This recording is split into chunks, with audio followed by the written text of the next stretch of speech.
Inflation Anil ji उतना खास कम होकर भी नहीं आया है, बट जो आप कल कह रहे थे कि बस इससे ज्यादा ना आए, इसी लेवल पर आए तो अच्छा रहेगा। बस दीप अपने लिए ठीक है, वहां से कोई खराब खबर ना आए। हाँ। अच्छी तो हम मैनेज कर लेंगे है ना। बिल्कुल। हाँ, अच्छे तो हमें पता है हम अच्छे हैं और हम अच्छा कर भी रहे हैं जी। और शुरू में जनवरी फरवरी में थोड़ा ऐसा लगा कि हम अमेरिका से पीछे हैं, ये वो हमारी थोड़ी टेम्परेरी फॉर्म थी। हमारी क्लास परमानेंट है ना, तो वापस हाँ वही वाली क्लास फिर से आ रही। तो भारतीय बाजारों में और कोई समस्या नहीं, खैर उस पर हम बात करेंगे। लेकिन उससे पहले जो अमेरिका में हुआ है, महंगाई का आंकड़ा 5% का अनुमान था, 4.9%, 10 बेसिस पॉइंट बेहतर आया है। कोर इन्फ्लेशन भी 5.5% के आसपास आया, उम्मीद के मुताबिक है। सो आई थिंक महंगाई में किसी तरह का कोई झटका नहीं है। तो अब खुश होने की बात क्या है फिर? अगर महंगाई में झटका नहीं तो किस बात की खुशी है? कोई बहुत घटकर भी नहीं आया, लेकिन 2-3 चीजें हैं जो अच्छी हुई हैं, जो देखनी चाहिए आपको। पहली चीज तो है कि ये जो आंकड़ा है महंगाई का 2 साल का सबसे लोएस्ट लेवल का है। 2 साल में पहली बार आप 5% के नीचे महंगाई देख रहे हैं, यानी कि पिछले साल लगभग इसी समय पे आप 9% के आसपास की महंगाई देख रहे थे, करेक्ट।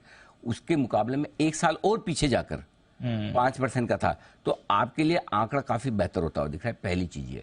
दूसरी चीज ये कि अगली पॉलिसी जो फेड की आएगी, उस फेड की पॉलिसी में 90% लोग, अब अमेरिका के लोग मतलब जो लोग उसमें अपनी राय रखने वाले हैं, हाँ, जाने माने लोग वहां के जिनकी राय महत्वपूर्ण होती है ब्याज दरों को लेकर, 90% लोग ये मान रहे हैं कि अब पॉलिसी में ब्याज दरें नहीं बढ़ेगी। मुश्किल से 7% लोग हैं जो ये मानते हैं कि बढ़ेंगी। तो अब पॉलिसी का पोज अगली पॉलिसी में जो होना है जून के महीने में, वो इंपॉर्टेंट है। अगर इस बार फेड ब्याज दरें नहीं बढ़ाता, जो कि नहीं बढ़ानी चाहिए, तो फिर क्या अमेरिकी बाजारों के लिए भी एक ऐसा मोमेंट आ सकता है जो भारतीय बाजारों में 6 अप्रैल के बाद आया हो, जब आरबीआई गवर्नर साहब ने ब्याज दरें नहीं बढ़ाई। और एक्चुअली देखा जाए तो दीप तेजी का सही माहौल वहां से बनता हुआ दिखा है। हालांकि मार्च के अंत में 28-29 मार्च के आसपास से जब हम बुलिश हुए थे बाजार पे, ये बड़ा मूव लेने का टाइम है, लेकिन इस बड़े मूव को लेने की प्लानिंग हमारी 1 हफ्ते पहले हुई थी। लेकिन जो बड़े मूव की शुरुआत, जो ट्रिगर, जो कॉन्फिडेंस चाहिए था,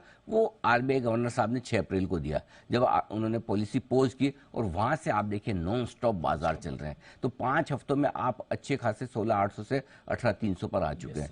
और mid cap small cap index 8% का रिटर्न दे चुके हैं। 21-22 ट्रेडिंग सेशन में मुश्किल से 2-3 दिन आप नीचे बंद हो, उसमें भी 1-2 दिन तो ऐसे ही जहां एकदम फ्लैट से बंद हो। अब जैसे निफ्टी 2 पॉइंट नीचे बंद हो तो भी मतलब टेक्निकली तो नीचे माना जाता है, बट वो नीचे है नहीं एक तरह से। वैसे तो 2 ही सेशन कमजोर रहे हैं। हाँ, तो इफेक्टिवली 2 सेशन स्मॉल कैप में, 3 सेशन मिड कैप इंडेक्स में कमजोरी रही। ये ताकत दिखा रहा भारतीय बाजारों की। और धीरे धीरे अब एक और चीज, कुछ आंकड़े ऐसे होते हैं दीप की जो इस बात की ओर इशारा करते कि time wise, price wise, sentiment wise correction पूरा हो चुका है। जैसा आपको ध्यान होगा, उस वक्त एफआईएस की index long position single digit में आ गई, करेक्ट। स्टॉक्स के भाव 40-40% नीचे, जो आमतौर पर अच्छे करेक्शन में दिखते हैं। ट्रेडर्स का इंटरेस्ट खत्म, नए लोगों के आज आंकड़े में पड़ा था। नए यूनिक यूजर्स, यूनिक ट्रेडर्स खाली 65-70 लाख बचे हैं। तो ये धीरे धीरे ये सेंटिमेंट वाइज करेक्शन है, राइट सर, ये भी तो चाहिए। करेक्ट। सो ये सारी जो चीजें हमारे बाजारों में हुई, कमोबेश यही चीजें आपको अमेरिका में भी दिखेंगी जब अमेरिकी फेड ब्याज दरों को पोज करेगा। सो अब आपको डिसाइड ये करना है कि पोज का इंतजार करें या अभी से तेजी करें। सो अब से लेकर पोज तक शायद आप बहुत खराब नहीं होंगे। अच्छा, हाँ, और अगर पोज हो गया तो बढ़ जाएंगे, जो हमने किया वही ये भी करेंगे। Got it. हम 27-28 मार्च से 6 अप्रैल तक स्टेबल थे, धीमे धीमे ऊपर जाने लगे। और जैसे 6 अप्रैल को पहला संकेत मिला, क्योंकि अभी भी आप गारंटी से तो नहीं बोल सकते कि फेड जून में घटाई देगा, करेक्ट, या घटाइए, सॉरी, बंद कर देगा, पोज कर ही देगा, बट संभावना पूरी की पोज करेगा, राइट। सो आई थिंक जैसे ही पोज होगा थोड़ी तेजी वहां बनेगी, और जैसे कट शुरू होगा फिर मजा आएगा। तो पोज और कट के बीच में भी थोड़ा आपको समय देना पड़ता है, हम भी दे सकते हैं, वो भी देंगे। लेकिन ओवरऑल अमेरिकी बाजारों में जो कल महंगाई का आंकड़ा आया, वो कॉन्फिडेंस बढ़ाने वाला है।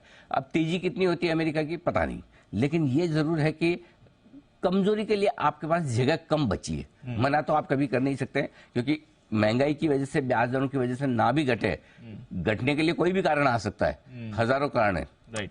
भाई वो है ना कि आपको मरना है तो हजारों कारण है, सुसाइड करना है तो 1000 कारण मिल जाएंगे, लेकिन जीने के लिए तो एक ही कारण है कि आपको जीना है, राइट। तो वैसा हाल है, तो बाजार के लिए भी हाल यही है। बढ़ने के लिए तो एक ही कारण होता है कि भाई हाँ तेजी का मूड माहौल है, खरीदना ही है। घटने के तो 50 कारण कहाँ से आएंगे पता ही नहीं चलता, कब किस चीज की कौन सी खबर आ जाए, out of the box, out of syllabus क्या आ जाए। सो घटने में आप हमेशा घट सकते हैं, लेकिन ओवरऑल रुझान जो है अमेरिकी बाजारों का अब इन नंबर्स के बाद बेहतर होना चाहिए, बेहतर होना चाहिए।